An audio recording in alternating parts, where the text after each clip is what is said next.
करण्यात आलेली आहे। 21व्या दिवशी उपोषणकर्ते सोनम वांगचुक यांना रुग्णालयामध्ये दाखल करण्यात आलेलं आहे। दिल्ली पोलिसांनी सकाळी 7:15च्या सुमारास अचानकपणे ही सगळी कारवाई केलेली आहे। आज उपोषणाचा 21वा दिवस होता। सलग 21 दिवस सोनम वांगचुक हे आमरण उपोषण करत होते आणि त्यानंतर त्यांची प्रकृती ही खालावत होती। हायकोर्टाने तसे निर्देश देखील दिलेले होते आणि त्यामुळे दिल्ली पोलिसांनी ही संपूर्ण कारवाई केलेली आहे असं स्वतः पोलिसांकडून देखील सांगण्यात येत आहे।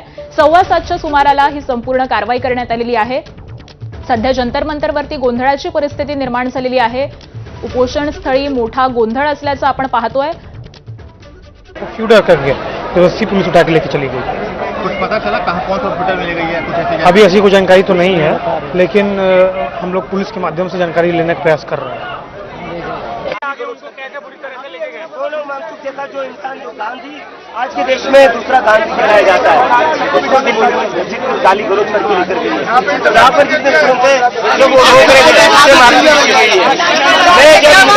मैं जब जंतर मंतर आता हूँ मेरे मारपीट करके मुझे आगे क्या है? बिना इसके लेकर के चलिए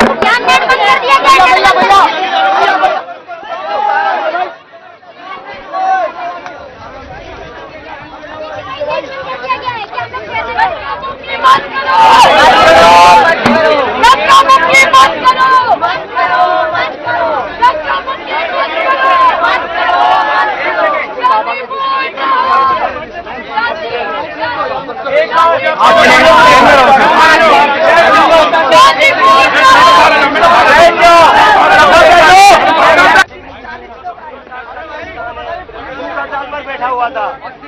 उस इंसान को बुरी तरह घसीट के लेके पर्दे लगा दिए आगे, उनको कैसे बुरी तरह से लेके गए। सोनम वांगचुक जैसा जो इंसान, जो गांधी आज के देश में दूसरा गांधी कहलाया जाता है, उसको दिल्ली पुलिस घसीट कर गाली गलौज करके लेकर गई है।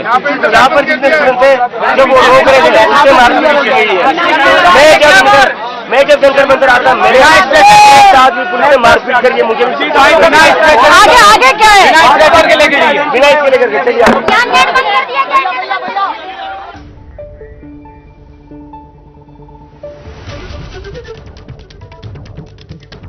आणि दरम्यान काही वेळापूर्वी सोनम वांगचुक यांचे डॉक्टर नितीन दिघे यांच्याशी आम्ही फोनवरून बातचीत केली होती, तेव्हा ते काय म्हणाले ऐकूया। काल त्यांनी वॉक पण केलेलं आणि त्यानंतर संध्याकाळी आणि सकाळी गव्हर्नमेंट डॉक्टर्सने त्यांची चेकअप केली। व्हायटल पूर्ण नॉर्मल होते, काही इश्यू नव्हता। आता सकाळी सगळे आम्ही गेल्या 20 दिवसापासून त्यांच्या हेल्थवरती लक्ष ठेवून होतो।